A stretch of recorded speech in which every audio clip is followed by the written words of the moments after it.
Yup, what's up mga dudes?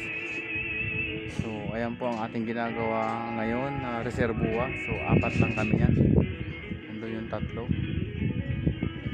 Yung kabila yari na yon. So nililinis na lang. So ayan. So nasa precast tayo. So kaya yan, tayo yung gumagawa rin ng bakal. So yung dalawa dyan is steel fixer kasama natin. So tulong-tulong kami, pagkatapos yan magpo-pouring pa kami. So ayan po yan, may mga tubo yan saka cable na nilagay. Ayan pa, ito siya. So ano yan, yung tawag na yan dito is strength. So cable yan sa ating kable.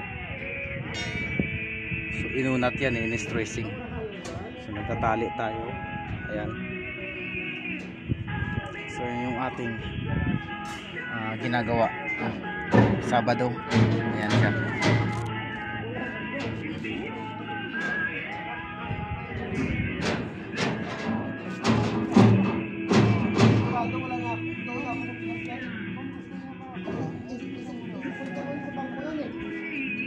So nakaluhod tayo dahil nga dukot yung ating ginagawa.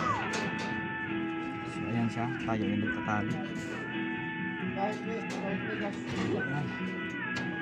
Medyo masakit sa likod, hirap pero kailangan talaga. At trabaho natin ngayon, hindi tayo ngayon karpentero.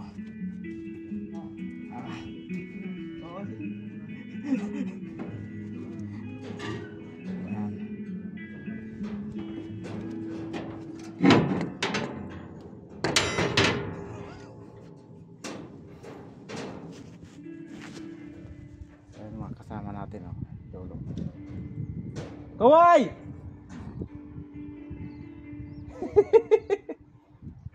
Ayan.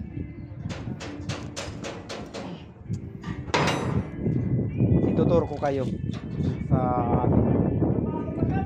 aming trabaho ngayong Sabado. Video tayo, wala na tayong visor. Nakahuli na naman tayo sa video dyan. Ano yung ginagawa mo, Tol? Tali ng tagatali. So yun, puro malawak. Basta construction worker, talagang madumi. So hindi ko natatanungin yung sahod mo. Ay, hindi na. Wala naman wala naman natira. So yan. Wala ka sa sahod namin. Kaya nag-overtime kami. Ayan yung ginagawa namin, precast. Gawa kami ng basta nagsasahod lang kami ng 6 digits. Ayan, 6 digit. Pero wala kaming papahiram. Siyempre, ang hirap kaya ipapahiram mo lang, hirap. Hindi nagagalaw ang sahod namin. 6 digits yung sahod Kaya lang hindi kayo papahiram. Nasa yung first time nasa down. Oo. Walang itlog ko, wala nang itlog doon. Bila tayo itlog mamaya, wala nang pangulam. Yung itlog at saka bagoong. Itlog dinas. Trabaho ng trabaho pero itlog sa kasardinas ang 6 digits. Yung sahod nasa 6 digits. Yung ulam, itlog. Tapos yung pantalon, puros putos.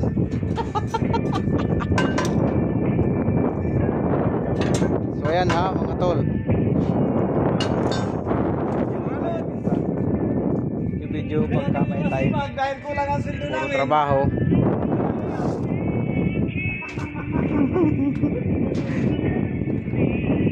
So dito po yan sa Otaki, Wellington.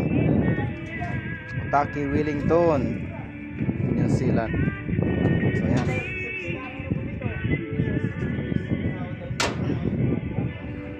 Alright, peace out.